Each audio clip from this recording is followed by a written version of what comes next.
Bonjour et bienvenue dans ce podcast Destination Amérique du Sud, l'émission qui vous fait voyager depuis chez vous. Toute l'équipe des agences Voyage Exception et moi-même sommes ravis de vous faire découvrir l'Argentine, le Chili, la Bolivie, le Pérou et le Paraguay. Au travers des 4 rubriques de ce podcast, nous vous donnons un aperçu des merveilles à explorer de ces destinations. Dans ce nouvel épisode, on vous emmène d'abord avec Marie-Lys sur la route Mochica, au nord du Pérou, à la découverte des vestiges des civilisations pré-Inca.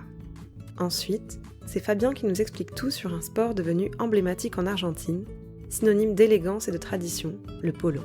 Puis on écoute Stéphane, sommelier et guide à Mendoza, en Argentine, avec qui on a parlé de cette région, de ses bodegas, de ses paysages de cartes postales, et qui nous a livré ses conseils pour organiser un voyage dans la capitale viticole de l'Argentine. Enfin, on terminera par une recommandation culturelle pour ceux qui voudraient en savoir plus. On commence tout de suite avec notre carnet de voyage. Ce mois-ci, on suit Marie-Lys dans le nord du Pérou pour une visite des sites archéologiques qui témoignent de la présence il y a longtemps de plusieurs civilisations disparues, moins connues que celles des Incas, dont certaines ont pourtant marqué la région pendant beaucoup plus longtemps. Un long pan de l'histoire du Pérou réside donc dans ces vestiges entourés de mystères. Bonne écoute! On vous emmène sur la route archéologique Mochica. Parmi les différentes routes archéologiques présentes au Pérou, l'une des plus connues est celle de la route Mochica, qui longe une partie de la côte pacifique nord. La culture pré-Inca Mochica, succédée par la culture Chimu, s'est développée du IIe jusqu'au Ve siècle dans la vallée Moche, plus précisément entre les villes de Trujillo et de Chiclayo. Aujourd'hui, de nombreuses enclaves archéologiques, vestiges et expositions permanentes sont à proximité pour découvrir en profondeur cette riche culture, mais aussi ses successeurs. Le complexe de Huaca de la Luna y del Sol. À une demi-heure en voiture depuis Trujillo, vous trouvez l'un des sites phares de la culture mochica. Sa situation stratégique permettait une optimisation des ressources que proposait la vallée, comme l'accès à l'eau, aux forêts, et la possibilité de pêcher et d'exploiter le guano, un engrais naturel. L'endroit est composé de 2 pyramides, celle du Soleil et celle de la Lune. La première avait une fonction politique et administrative, tandis que la seconde, située à 500 mètres de l'autre, était utilisée à des fins religieuses. Entre les 2 huacas, un noyau urbain s'était créé, composé de maisons, de places, de ruelles et d'avenues. Aujourd'hui, les restes sont mineurs, car plus des 2/3 du site ont été détruits par les colons espagnols. La Huaca del Sol est la plus grande pyramide. Faite d'adobe, elle est haute de 30 mètres et s'étend sur 345 mètres de long et 160 mètres de large. Sa base rectangulaire, disposée de plusieurs terrasses, où les moches exerçaient leur activité politique et religieuse. La Huaca étant trop fragile, elle n'est pas visitable. Il est possible de la contempler uniquement de l'extérieur. La Huaca de la Luna, quant à elle, est accessible. Haute d'une 20aine de mètres, elle s'étend sur 87 mètres. Il est fort probable que cette Huaca ait été le centre religieux le plus important de la zone. D'importantes cérémonies y avaient lieu, notamment des sacrifices en l'honneur du dieu Aiapaic. On retrouve de nombreux patios et restes d'anciens temples, ainsi que des fresques murales, où l'on peut visualiser les principales divinités sculptées ou bien en peinture polychrome. Le complexe archéologique El Brujo. À 1 heure de route au nord de Trujillo, près du rio Chicama, se trouve El Brujo. Ce complexe archéologique ancien était un centre cérémoniel important de la culture moche. Après la chute de cette civilisation, le lieu fut repris en tant que cimetière ou bien lieu de culte par plusieurs cultures, dont les Lambayeque, les Chimu, les Incas ou encore les colons espagnols. Découvert dans les années 1940, il n'a été toutefois étudié qu'à partir de 1990. Le site se compose de 3 édifices principaux: la Huaca Prieta, la Huaca Cao Viejo et la Huaca Cortada. La première, qui date de la période pré-céramique andine, est un monticule ovale construit avec des roches, mélangées à des déchets et des restes de cendres, lui valant un deuxième nom, la Huaca Negra. Cette Huaca était le lieu où des agriculteurs sédentaires construisaient des pierres à partir de la boue souterraine. Les deux autres sont plus récentes. Elles datent de l'époque Mochica. La Huaca Cortada présente une structure pyramidale, surélevée par des plateformes superposées, ornées de frises de poissons peints en rouge, blanc, noir, gris et jaune. Quant à la Huaca Cao Viejo, elle est dotée d'une place centrale de forme rectangulaire de plusieurs niveaux échelonnés. Elle possède de nombreux espaces supérieurs présentant une impressionnante quantité de peintures murales et de hauts reliefs polychromes. C'est dans celle-ci qu'ont été retrouvés en 2004 les restes de la Dame de Cao. La Dame de Cao est le nom donné à la plus importante souveraine mochica ayant régné dans la ville de Chicama. Elle occupait des fonctions politiques, militaires, mais également religieuses.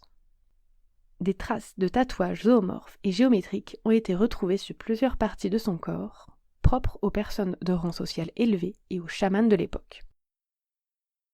La momie de la Dame de Cao est exposée au musée du même nom.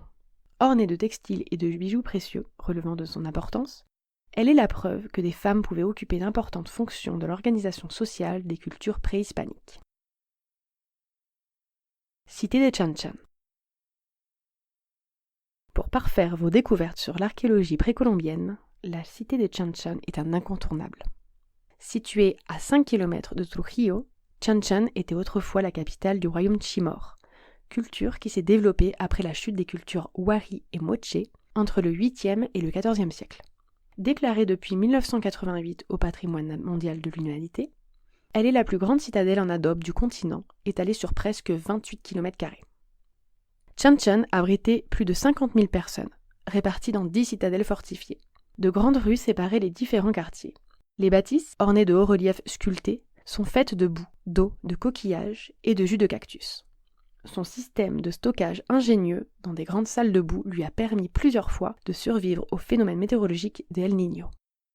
Aujourd'hui, on peut voir les vestiges de la citadelle, des palais, des fresques murales, des réserves de nourriture et des anciennes réserves d'eau. La culture chimu se distingue par son culte à la mer. On retrouve en effet beaucoup de figures rappelant les vagues de l'océan Pacifique, des poissons, des oiseaux marins, mais on remarque aussi des animaux terrestres, des figures géométriques et d'autres éléments de la vie quotidienne. Le complexe archéologique Huaca Rajá. Au nord de Sipan, à l'est de Chiclayo, la Huaca Rajá fut jadis le plus gros site funéraire de la culture moche, et elle est l'un des derniers sites précolombiens ayant été retrouvés intacts. Une quinzaine de chambres funéraires y ont été découvertes, réparties en plusieurs étages selon l'ancienneté. La tombe la plus connue reste celle du seigneur des Sipan, un haut dirigeant de l'époque adoré par son peuple. Ses restes étaient entourés d'ornements, d'offrandes, de bijoux en or et en argent, mais également de 2 hommes, 2 femmes et un chien. Face aux vestiges, un musée a été créé en 2009. Il expose les différentes découvertes lors des excavations. Les Tumbas Reales de Sipan. À 20 minutes au nord de Chiclayo, à Lambayeque, vous trouvez l'un des meilleurs musées du Pérou, celui des Tumbas Reales de Sipan. Inauguré en 2002, il a été conçu par les architectes Walter Alva et Luis Chero Zurita. Son architecture est inspirée de celle des pyramides moches. Le musée recueille la majorité des découvertes réalisées lors des différentes fouilles du site de Huaca Rajá. On y retrouve les céramiques, textiles et instruments de musique caractéristiques de cette culture, mais également les différentes sépultures qui y sont dévoilées, comme celle du prêtre guerrier et du seigneur de Sipan. Le site des Tucumés. Autre lieu annexe à découvrir près de Chiclayo, le site des Tucumés, qui témoigne de la présence de plusieurs cultures précolombiennes comme les Sicanes, les Chimú, les Lambayeque, mais également les Incas. L'ancienne capitale du royaume de Lambayeque est connue pour être la vallée des pyramides la plus vieille d'Amérique. Elle regroupe plus de 26 constructions pyramidales faites en adobe et plusieurs huacas, regroupées autour du Cerro Larraya. Elle était l'un des centres administratifs et cérémoniels de ces cultures préhispaniques. Depuis le Cerro Purgatorio, une vue panoramique sur le complexe permet de le contempler dans toute sa splendeur. Le musée du site a été construit avec des matériaux qu'utilisaient les habitants de l'époque, à savoir des roseaux, de l'argile, de l'adobe ou encore de la caroube. Il présente une grande collection d'objets archéologiques correspondant à la dernière phase de la culture Lambayeque, aux cultures Chimú et Inca, et à la période coloniale.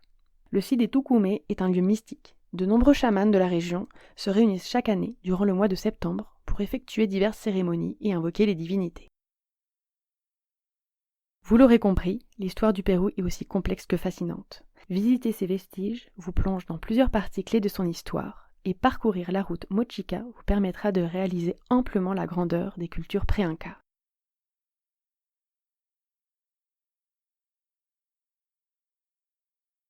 Merci d'avoir écouté notre carnet de voyage. Passons à présent à notre rubrique Nulle part ailleurs. Aujourd'hui, Fabien nous explique tout sur un sport emblématique de l'Argentine. Et non, on ne parle pas de football. Dans quelques minutes, vous serez incollables sur le polo. Aujourd'hui, nous allons parler d'un sport qui incarne parfaitement l'élégance et la passion de l'Argentine, le polo. Préparez-vous à découvrir l'histoire fascinante de ce jeu, ses règles de base et les événements à ne pas manquer pour voir du polo en Argentine. Le polo a une histoire longue et riche. Originaire de Perse il y a environ 2500 ans, il s'est propagé à travers l'Asie, notamment en Inde, où il a été découvert par les Britanniques au XIXe siècle. Ces derniers l'ont ensuite introduit en Angleterre, d'où il s'est répandu dans le monde entier. L'Argentine a adopté le polo dans les années 1870, grâce aux Britanniques qui y travaillaient et qui ont commencé à jouer sur les vastes plaines de la Pampa. Passons maintenant aux règles du jeu, qui sont à la fois simples et captivantes. Le polo se joue avec 2 équipes de 4 joueurs montés sur des chevaux. L'objectif est de marquer des points en envoyant une petite balle en bois ou en plastique dans le but de l'équipe adverse à l'aide d'un maillet long. Un match se compose de 6 périodes, appelées checkers, qui durent 7 minutes chacune. Les joueurs doivent non seulement être d'habiles cavaliers, mais aussi maîtriser la coordination et la stratégie. Chaque joueur a une position spécifique et des responsabilités distinctes sur le terrain. Le numéro 1 est l'attaquant principal. Son rôle est d'ouvrir la voie et de marquer des buts. Le numéro 2 est un attaquant offensif, mais aussi un joueur défensif, soutenant le numéro 1. Le numéro 3 est généralement le joueur le plus expérimenté et stratégique. Il contrôle le jeu et coordonne l'attaque. Le numéro 4 est le défenseur principal. Il protège le but et lance les contre-attaques. Aujourd'hui, le polo est une véritable institution en Argentine. Le pays est mondialement reconnu pour ses joueurs de talent et ses chevaux d'exception, élevés spécifiquement pour ce sport. L'Argentine a produit certains des meilleurs joueurs de polo de tous les temps, comme Adolfo Cambiaso, souvent considéré comme le meilleur joueur de l'histoire. Le polo en Argentine est plus qu'un sport, c'est un mode de vie, une tradition familiale et une passion nationale. Pour ceux qui souhaitent vivre l'expérience du polo en Argentine, il y a plusieurs événements incontournables. Le plus prestigieux est sans doute l'Open d'Argentine, qui se tient chaque année entre novembre et décembre à Buenos Aires, au célèbre Campo Argentino de Polo. C'est l'un des tournois de polo les plus importants au monde, attirant les meilleurs joueurs et un public international. D'autres événements notables incluent le Tortugas Open et le Hurlingham Open. Le Tortugas Open se déroule généralement en octobre au Tortugas Country Club, à Buenos Aires. Quant au Hurlingham Open, il se tient en novembre au Hurlingham Club, également à Buenos Aires. Ces tournois sont des moments forts de la saison de polo en Argentine et offrent une occasion unique de voir les meilleurs joueurs en action. Et voilà, vous êtes maintenant familier avec le polo, ce sport de tradition qui allie passion et élégance, à l'image de l'Argentine. Qui sait, cela pourrait vous servir la prochaine fois que vous verrez un match de polo, surtout si c'est au cours d'un voyage en Argentine. On écoute maintenant notre conversation avec Stéphane Rampon, sommelier, photographe et guide dans la région de Mendoza pour les agences Voyage Exception. Avec lui, on a parlé de cette ville et surtout de ses environs et de leurs vignes. Il nous raconte ce qu'on peut y faire et y voir, nous parle de ses bodegas coup de cœur et nous donne ses conseils pour préparer un séjour à la découverte des richesses et des arômes de Mendoza. Bonjour Stéphane, comment vas-tu ? Merci d'avoir accepté notre invitation pour participer à ce podcast. Bonjour Anaïs, merci à toi de l'invitation, c'est un plaisir. Alors pour commencer, est-ce que tu pourrais te présenter et nous dire qui tu es, où tu vis et quel est ton métier ? Bien sûr, je m'appelle Stéphane Rampon, je vis à Mendoza, ville que j'ai choisie il y a une quinzaine d'années maintenant. Je suis photographe professionnel, sommelier et agent de voyage pour voyage d'exception. Alors aujourd'hui, on va parler de ta région de prédilection, celle de Mendoza et sa région viticole. Est-ce que dans un premier temps, tu pourrais situer cette région pour nos auditeurs, s'il te plaît ?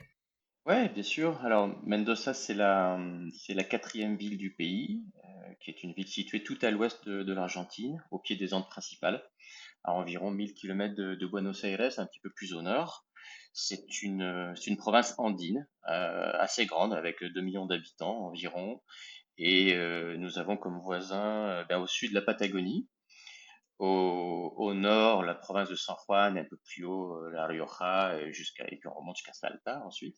Et à l'ouest, eh bien, la seule chose qui nous sépare du Chili sont les Andes, en fait. Et Chili, c'est Santiago du Chili, c'est à juste une demi-heure de vol, à peu près, de Mendoza, donc c'est très rapide. Et si bien Mendoza n'est que la quatrième plus grande ville de l'Argentine, c'est une ville qui joue un rôle majeur au niveau national, notamment avec son industrie viticole qui est reconnue mondialement maintenant. C'est ça.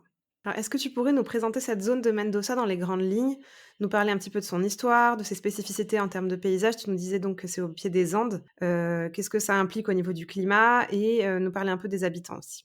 Le climat, c'est parfait, c'est pour ça que je vis ici. 300 jours de soleil par an, un climat sec, aride, continental en tout cas. Mendoza, en termes d'histoire, c'est une ville qui a été créée en 1561 par le conquistador espagnol Pedro del Castillo. Avant cette colonisation espagnole, donc à l'époque précolombienne, vivait ici dans la région un peuple indigène qui s'appelle les Huarpes. Et puis Mendoza s'est développé à proximité de ce fameux chemin de l'Inca, d'environ 30 000 kilomètres, et qui a permis le développement à la fois économique et culturel aussi entre les populations. Il y a d'ailleurs encore des vestiges de ce chemin de l'Inca à Mendoza qu'on peut visiter un petit peu au nord. C'est une région qui a connu une grande prospérité, qui connaît une prospérité aujourd'hui grâce à l'industrie viticole, mais aussi à l'industrie pétrolifère et minière à l'intérieur de l'Argentine. Que te dire, les paysages, ben oui, pourquoi on vient à Mendoza, à part le vin bien entendu, mais les paysages, on est entouré des Andes principales, donc ce sont des paysages absolument magnifiques avec des sommets enneigés à plus de 6 000 mètres, notamment la Concagua, presque 7 000 mètres, et qui est la montagne la plus haute des Amériques. C'est une ville où il fait bon vivre, une vraie douceur de vivre, un petit peu méditerranéenne, comme on a l'habitude de dire ici. Quand tu viens à Mendoza, l'un des mots que tu vas le plus entendre, c'est tranquilo. Pas de stress, tout va bien, prends le temps, fais les choses au rythme de Mendoza. Super. Quand tu mentionnes les Andes principales, est-ce que ça implique que dans la région, il y a des Andes secondaires? Bien vu. En fait, les Andes, c'est une chaîne de montagnes extrêmement grande, n'est-ce pas? Et donc cette partie qu'on a à Mendoza s'appelle les Andes principales, les Andes majeures. D'accord. Rien d'autre. Alors il y a des Andes secondaires, oui, il y a des préandes. Oui. Hein, depuis la ville de Mendoza où j'habite, on peut voir les préandes qui montent généralement à 3 500 mètres, qui sont des montagnes plutôt noires, chargées de minerais, et un petit peu saupoudrées de neige en hiver, mais pas trop. D'accord. Et puis derrière ça, on a les Andes principales ou les Andes majeures avec les grands sommets, donc là qui montent jusqu'à 6 900 mètres, le Tupungato, la Concagua, mais je t'en passe, il y en a des dizaines. D'accord. Et pourquoi est-ce que toi, tu as choisi cette région? Vraiment, à la base, le choix, c'était un changement de vie qui amène à avoir moins de stress, avoir une qualité de vie plus douce, tout simplement. Et il était indispensable d'avoir du soleil et idéalement de parler espagnol, c'était une bonne chose aussi. D'accord. Alors, comme étant sommelier, t'imagines qu'en plus, Mendoza, au niveau gastronomique et œnologique, m'a pas déplu. J'imagine. Bah, justement, c'est une bonne transition, donc on va rentrer dans le vif du sujet. Ok. Alors avant de parler des bodegas et de la zone viticole, est-ce que la ville même de Mendoza est un endroit qui vaut d'être visité? Et si c'est le cas, quels sont les endroits que toi tu aimes faire, découvrir aux visiteurs? La ville de Mendoza, alors comment te dire, c'est peut-être pas la destination idéale pour les voyageurs qui aiment les centres urbains. Mendoza, là, c'est une petite ville et c'est une ville qui a été détruite de nombreuses fois par les tremblements de terre au 19e et au 20e siècle notamment. Et ces différents séismes ont profondément marqué l'histoire et le développement urbain de Mendoza. Ce qui fait il n'y a pas énormément d'architecture, si tu veux, ou de musées à visiter. Néanmoins, je te le disais tout à l'heure, mais j'insiste là-dessus, c'est une ville où il fait vraiment bon vivre. L'un des sports locaux, c'est de s'asseoir à une terrasse et avec un verre de vin et de regarder les gens passer, voire plusieurs verres de vin si tu as le temps. Voilà, c'est une ville qu'on peut visiter à pied sans problème. D'accord. Si tu es logé à l'intérieur de Mendoza, au centre-ville de Mendoza, en quelques sorties, c'est très très facile de s'approprier cette ville-là. En une demi-journée, on a fait le tour. OK. Maintenant, imaginons qu'on vient d'arriver à Mendoza, donc on a pris le temps de visiter la ville, disons en une demi-journée, le jour de notre arrivée, par exemple, Ouais. et qu'on veut maintenant découvrir, les alentours. Par où est-ce qu'on commence? Est-ce qu'il y a un sens logique pour la visite de la région? Est-ce qu'il y a différents secteurs qui se distinguent? Comment ça se configure tout ça? Il y a plein de choses à faire à Mendoza. Est-ce qu'il y a un ordre pour visiter ces bodegas ou ces régions viticoles ou tout ce qu'il y a à faire à Mendoza? Oui, je pense. Après, c'est pas un ordre qui est obligatoire et je pense qu'on peut aisément ne pas le respecter. Le centre d'intérêt, c'est quand même effectivement la viticulture. On a 5 zones viticoles à Mendoza. La cinquième zone, je commence par la dernière, est celle dite de San Rafael et qui se situe à 230-250 km au sud, donc qui n'est pas forcément avisante à visiter si on loge à Mendoza, mais qui peut faire l'objet d'une extension de voyage. On y reviendra peut-être plus tard. Donc sur les 4 zones viticoles qui sont proches Mendoza, la première est San Martín, puis Maipú, puis Luján de Cuyo et enfin la vallée des Uco. Alors, ces 4 zones, je te les ai citées dans l'ordre qui, à mon sens, est l'ordre plus logique de visite, et c'est un ordre d'ancienneté de zone de production. San Martín, c'est la toute première zone antique de production de Mendoza, mais c'est pas forcément la plus touristique. C'est une zone de production massive. C'est là où on produit beaucoup notamment de vin blanc. C'est une zone où les bodegas ont pas forcément la logistique de département touristique pour recevoir des clients ou des visiteurs. Et donc, c'est pas une zone que l'on visite aisément. Par contre, Maipú, Luján et de Cuyo et puis la Pays de Uco, oui. Alors Maipú, c'est une zone un petit peu à l'est de Mendoza, mais très proche, 15-20 km, et qui est une zone très traditionnelle avec un nouvel essor de bodegas un peu plus moderne maintenant, et qui est une très belle zone. Luján de Cuyo, c'était une vingtaine de kilomètres au sud, donc là on va commencer à monter aussi un petit peu.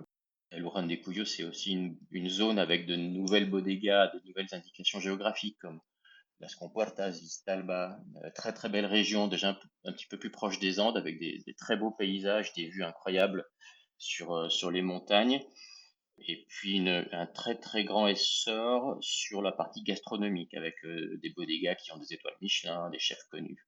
Et enfin la vallée des Uco, qui est plus au sud. Là, on parle d'environ entre 60 et 120 km au sud de Mendoza, mais qu'on visite dans la journée, bien entendu. C'est le nouvel Eldorado argentin. On a l'habitude de comparer un petit peu cette vallée des Uco à Napa Valley, enfin à la Californie, avec des structures un peu plus grandes, pour pas dire très grandes parfois, mais qui disposent aussi, enfin qui ont trouvé un intérêt aussi dans l'architecture, dans la culture. Ce sont des bodegas qui font des expositions d'art, de culture, il y a des architectures incroyables. On est au pied des Andes. Alors les paysages sont totalement fous. C'est vraiment une région qu'on peut pas louper quand on visite plusieurs jours Mendoza. Il y a énormément de bodegas à l'intérieur, d'accord. Donc un marché très dynamique, plein de bodegas qui se ferment chaque année, mais aussi plein qui se créent des nouvelles. D'accord. J'imagine que ça doit te maintenir, à l'affût. Ouais. Alors en parlant des bodegas justement, est-ce que toi tu as des bodegas de prédilection? Quelles sont celles que tu préfères faire visiter aux voyageurs et pourquoi? Est-ce que tu as une petite sélection? Alors Anaïs, c'est une question très évidemment très personnelle et très compliquée. Parce que comme je te le disais, le marché est très dynamique.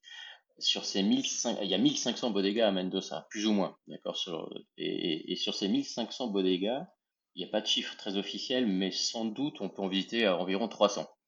Donc bien entendu, la sélection c'est difficile. Ma sélection, elle peut pas se faire non plus sur deux, trois bodegas. J'en visite, je sais pas, 50, 100 par an, et souvent certaines que je visite plusieurs fois, ce qui me permet de voir l'évolution des vins, et puis ce qui est beau avec la viticulture, c'est que tous les ans, on a des vendanges et tous les ans, les choses recommencent. Mais pour ma part, je recherche systématiquement des bodegas de taille humaine, des bodegas qui respectent leur terroir, où les vignerons, où les œnologues sont présents ici à Mendoza et surtout cultivent leurs propres raisins. Parce qu'il y a aussi beaucoup de bodegas qui achètent à tout va. J'évite donc les grandes structures, les grandes bodegas commerciales. J'essaye de faire découvrir à nos clients euh, des espaces qui sont un peu plus privilégiés, voire d'ouvrir des portes fermées, ce qui est clairement la chose que je préfère. Donc aller dans des bodegas et faire en sorte que nos visiteurs se sentent très privilégiés à aller visiter des caves qui ne se visitent pas. D'accord. Est-ce que si vraiment tu veux que j'aille dans le détail, est-ce que tu veux que que je te liste quelques-unes des bodegas qui vraiment me plaisent par région.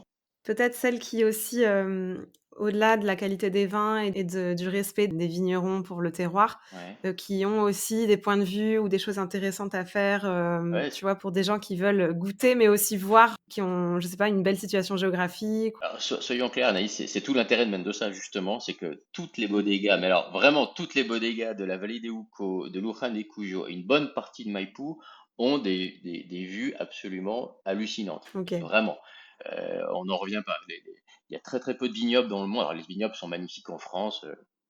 Moi j'ai été sommelier là-bas et j'adore la Bourgogne, le Bordelais. Enfin, il y a des situations extraordinaires. Mais la situation géographique de Mendoza avec les vignes vertes, plus au printemps-été, les sommets enneigés, parce qu'il y a des neiges éternelles, et le ciel bleu derrière, c'est une carte postale qu'on a incroyable, mais qu'on a presque toute l'année et presque sur toutes les zones. OK. Néanmoins, je vais essayer de te donner quelques noms, allez, parce qu'il faut quand même bien lâcher quelques mystères et quelques secrets. Je vais essayer de t'en donner une par région. Ça te va? C'est parfait. Une sur Maipú, une sur Luján de Cuyo et une sur Veliero. OK. Alors sur Maipú, oh, il y a tellement de belles choses. J'ai envie de te dire Versacrum. C'est une petite finca. Une finca, c'est une propriété agricole. Ça s'appelle la Finca Cayetana. Alors, c'est une bodega qui se visite pas, qui se visite avec nous sans problème, et qui est très très fermée aux touristes, qui ouvre pour des professionnels ou pour des événements, des choses comme ça. Versacrum, j'adore cet endroit parce que c'est une maison qui a plus de 200 ans, qui a vu passer des rois d'Espagne, des papes, Ah ouais. qui a une histoire incroyable, avec une gastronomie très très intéressante sur des événements privés ou quand à d'anticipation, on peut venir avec des groupes de clients. Et Versacrum, géré donc par un œnologue qui s'appelle Eduardo Soler, a une spécialité qui est de proposer et d'élever des vins avec des cépages exotiques. Alors, exotiques pour Mendoza en tout cas, donc loin des Malbec et des Cabernet, et plutôt des cépages méditerranéens, Roussanne, Marsanne, Grenache, Mourvèdre et j'en passe, Pedro Jiménez, Mancia, même quelques Nebbiolo comme en Italie, tout en micro-vinification. L'endroit est absolument incroyable, somptueux, magnifique. Pas une grande vue sur les Andes, mais on y va pour être chargé d'histoire, avec un grand H et d'histoire au pluriel. C'est vraiment un endroit que j'adore avec des vins extrêmement fins.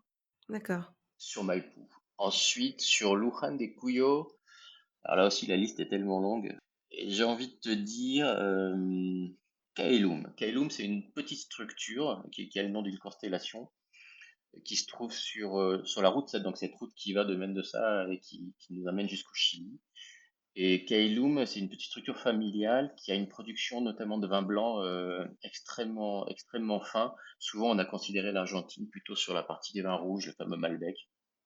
Mais depuis quelques années, il y a un vrai développement extrêmement intéressant sur les vins blancs, avec notamment des assemblages. Et Kailum, là aussi, pendant très longtemps, a eu des œnologues italiens qui avaient cette finesse, cet équilibre, cette tension dans les vins blancs. Alors j'aime beaucoup Kailum. C'est une petite collègue qui, par exemple, élève un Fiano, un cépage du nord d'Italie, mais aussi des Torrontes de Mendoza et des assemblages de Sauvignon Torrontes. Voilà. Kailum à visiter. Et en plus, ils ont une production de pistaches, la seule de Mendoza, qui est absolument géniale. Donc, quand nos clients vont, ils mangent aussi des pistaches de la bodega. Super. Et puis, histoire de changer un tout petit peu de forme de bodega, sur la vallée des Uco, une bodega un petit peu plus grande en termes de production, j'ai envie de te parler de Piedra Negra, du groupe François Lurton, groupe français. Mmh. Parce que François Lurton, ça a été le tout premier, mais vraiment le tout premier dans la veille de Huco à sentir que cet endroit-là avait un intérêt énologique, vitivinicole.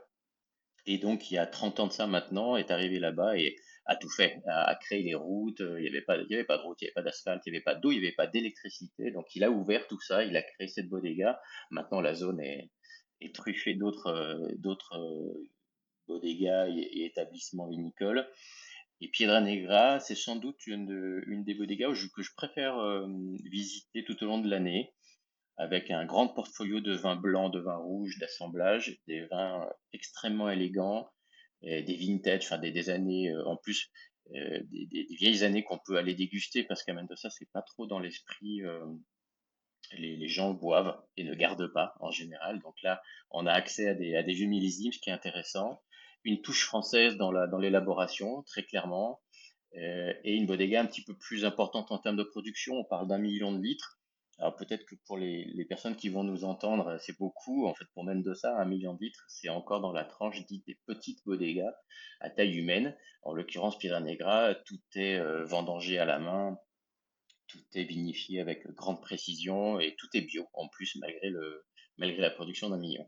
Et une situation géniale dans un terroir qui s'appelle Chacayes avec une vue superbe sur le Cordon del Plata à 6000 mètres, le volcan Tupungato à 6600 mètres derrière. Enfin, voilà, ça c'est très très beau. J'aime beaucoup cette région aussi. Ok, super, ça donne envie. Alors justement, les montagnes.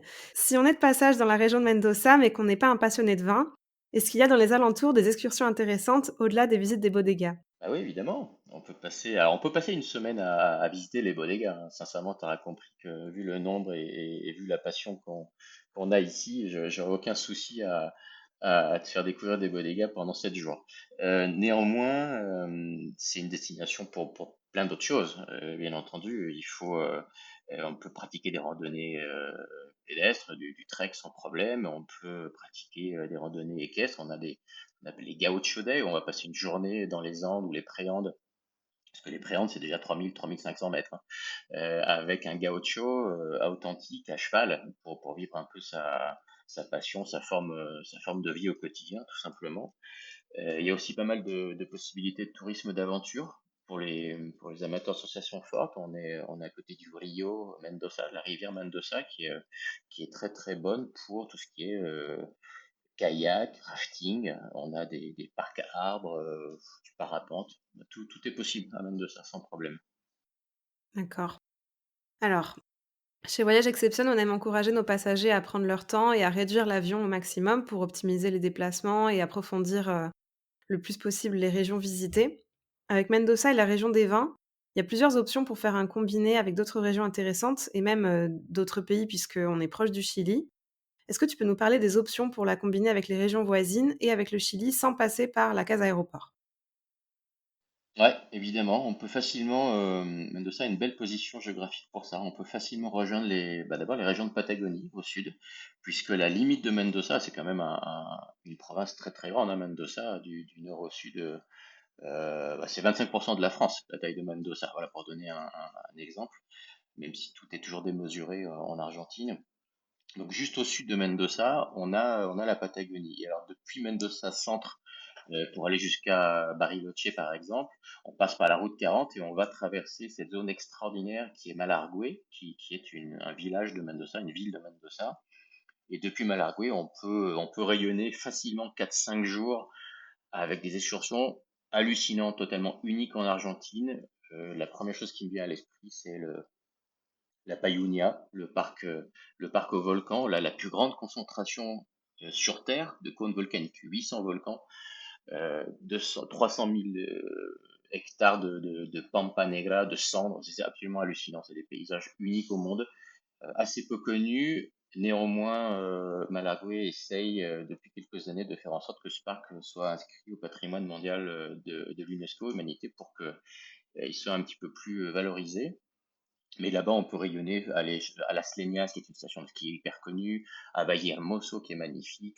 On peut même effectuer des excursions jusqu'à ce fameux avion des rugbymen uruguayens qui s'est craché dans les Andes, dont on connaît bien l'histoire depuis la sortie du film, enfin, de la deuxième sortie du film en tout cas. Et là, on est au pied de la Patagonie, on est vraiment tout proche de la Patagonie. Ok.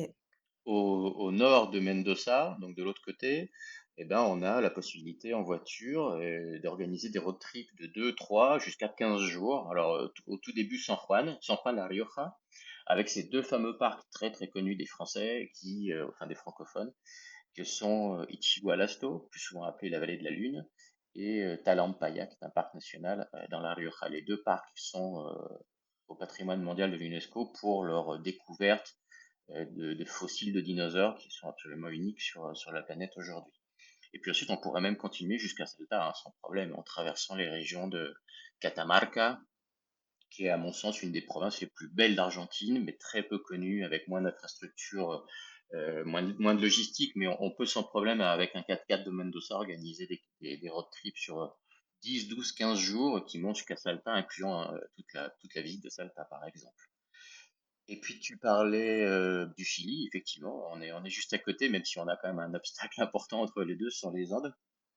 Mais, euh, mais c'est un combiné intéressant. Enfin, je pense que depuis Mendoza, aller visiter la région de Santiago, la vallée du Maipo, c'est en passant par la route 7 et en profitant donc pour visiter, pour voir ce fameux caracol et les descentes de la frontière, qui sont des paysages très très connus, et ainsi pouvoir différencier la viticulture de argentine et chilienne, c'est très facile, vraiment. En une journée, on part de Mendoza, on fait la visite de la route 7 et on arrive au Chili dans la même journée sans problème. C'est très très chouette à faire. Super. Et qu'est-ce qu'il y a à l'est? Moi, je me suis demandé parce que on sait qu'il y a les Andes côté ouest, on sait qu'il y a la route 40 au nord et au sud, mais à l'est, À l'est le désert. Alors, la Pampa? bah oui, clairement oui, la Pampa, un peu loin, mais à l'est Buenos Aires, mais à 1000 kilomètres quand même. Donc les distances sont plus les mêmes. Bon, entre les deux, il y a pas mal de choses. San Luis, Cordoba, même. Là, Anaïs, on parle de voyages un petit peu plus longs et avec d'énormes distances où il se passera Ouais, rien, ouais. clairement. Alors, il y a des choses, hein, d'accord, pour chaque touriste et pour chaque catégorie de touristes spécialisés, l'un en géologie, l'autre en paysage, l'autre qui veut faire du cheval, etc. On trouve toujours des choses à faire, mais pour être honnête, depuis Mendoza, c'est peut-être la seule destination, l'Est, qui n'est pas la plus intéressante, Mmh. la première qui me viendrait à l'esprit, en tout cas en voiture pour partir. Mmh. Ouais, très bien. Donc là, on a fait le tour de tout ce qu'on peut voir et faire dans la région de Mendoza, dans les grandes lignes.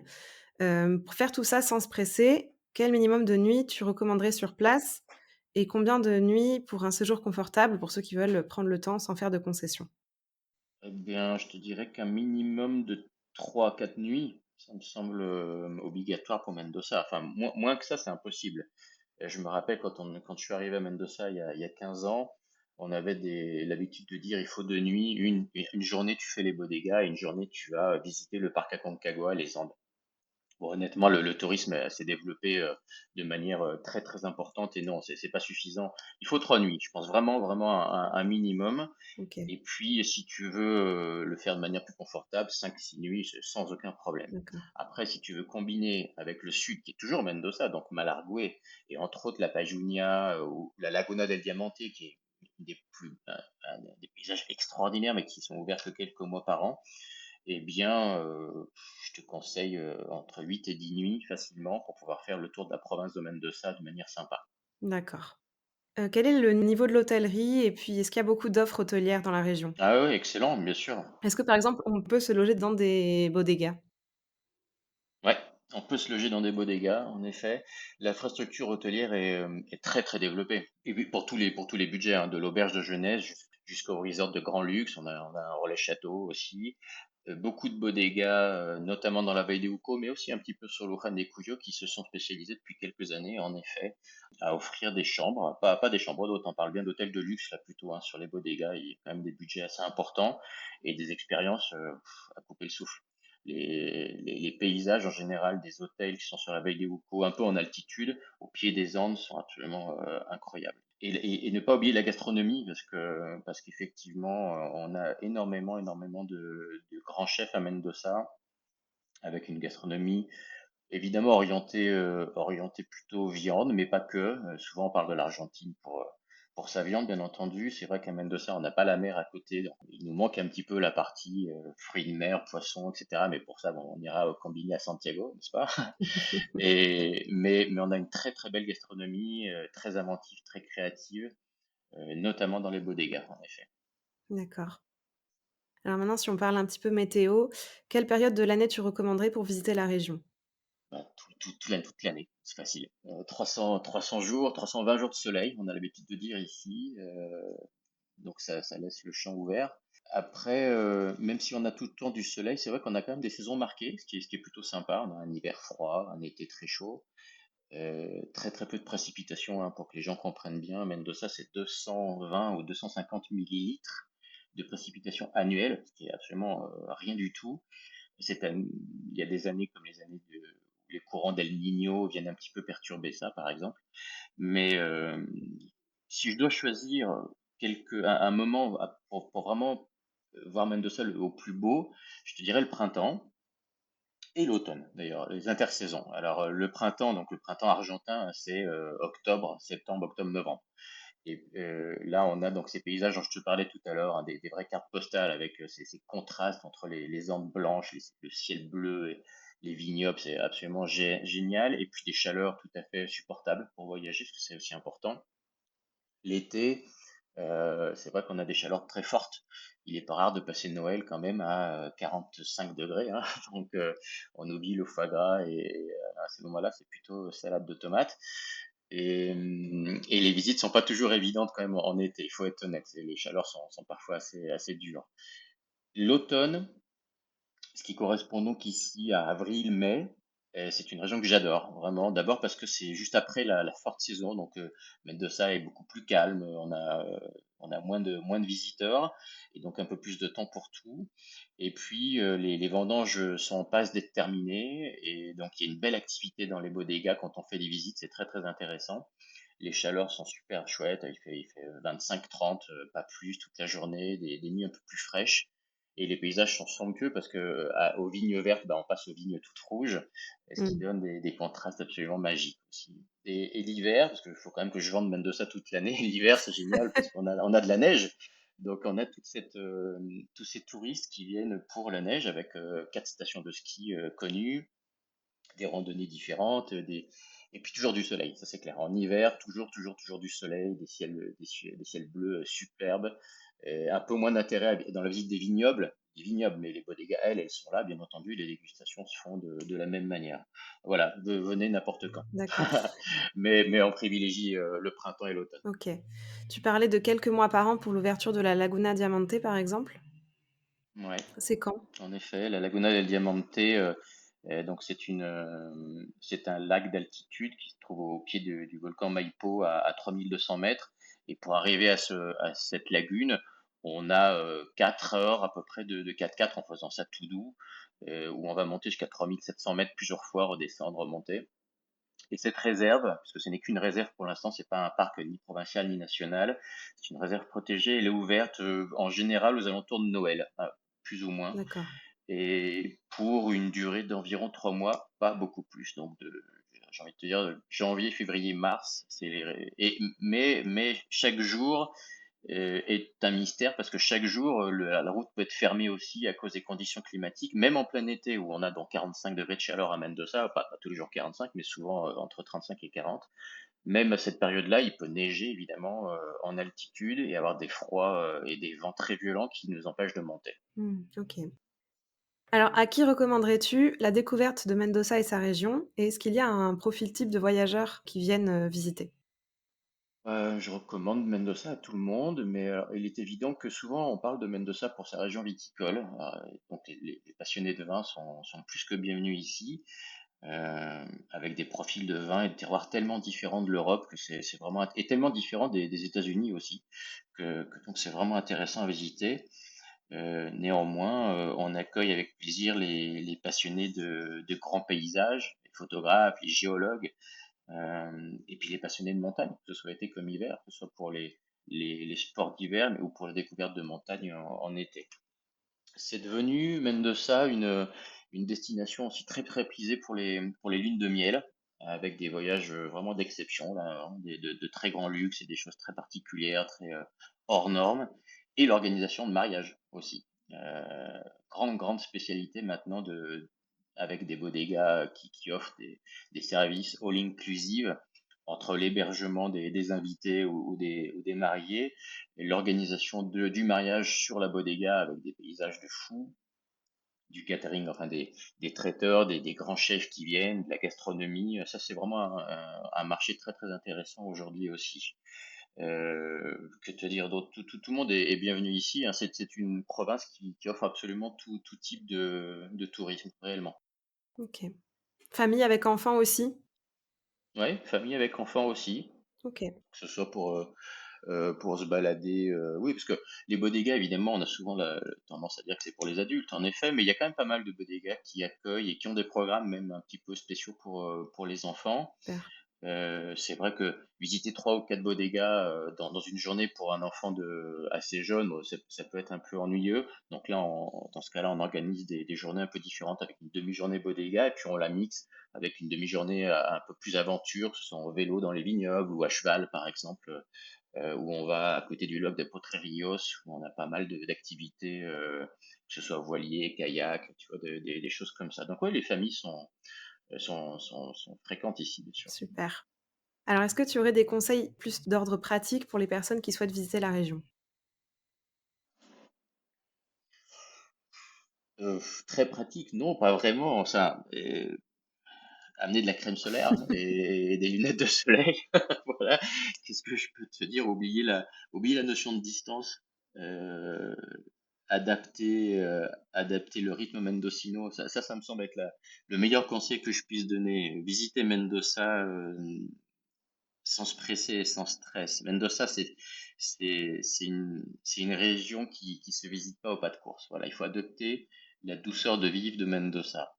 En dehors de ça, on est situé à 770 mètres d'altitude, le climat est bon, enfin, et puis c'est une ville avec toute la logistique normale et moderne. D'accord? Donc, on a l'eau courante et Internet.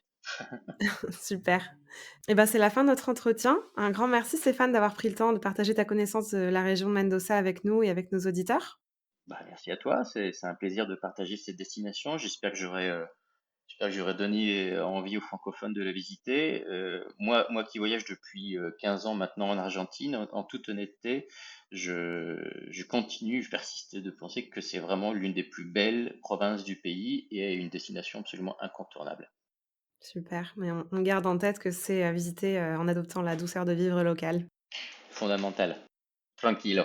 Tranquillo, le mot de la fin. Un grand merci et à bientôt. Salut Anaïs, merci à toi. Comme d'habitude, on conclut cet épisode en culture avec pour une fois une BD. Si vous avez envie d'en savoir plus sur la région de Mendoza, ses vins, sa culture et ses paysages, Bodegas Mendoza est la bande dessinée pour vous. Divisée en 2 tomes, cette saga raconte l'histoire de Guillermo, vigneron d'une petite exploitation mendocina, qui reçoit un mystérieux message concernant un pied de sa vigne qui aurait été empoisonné, et qui décide de mener l'enquête. Publiés en 2018 et 2019, les 2 tomes de cette saga de la collection plus large intitulée Bodegas sont disponibles aux éditions Glénat en version print et digitale. On vous met en description les références de ces livres, ainsi que les liens vers nos meilleurs exemples de circuits dans la région de Mendoza. N'hésitez pas à nous dire ce que vous en aurez pensé sur la page Spotify de cet épisode, dans un avis sur Apple Podcasts ou bien sur Instagram ou Facebook. À très vite! Merci d'avoir écouté cet épisode de Destination Amérique du Sud, le podcast produit par les agences Voyage Exception. Si nous vous avons donné le goût du voyage, n'hésitez pas à faire un tour sur nos sites internet, dont le lien se trouve en description. Il regorge d'informations sur ces destinations fascinantes. Pour nous soutenir et faire connaître le podcast à d'autres voyageurs, vous pouvez lui mettre 5 étoiles sur Spotify ou Apple Podcasts. Pour suivre nos aventures et nos actualités, 2 possibilités. Vous pouvez nous suivre sur Instagram et Facebook grâce au lien en description et vous abonner à notre newsletter mensuelle depuis nos sites internet. Merci et à bientôt pour un prochain épisode d'aventure en Amérique du Sud.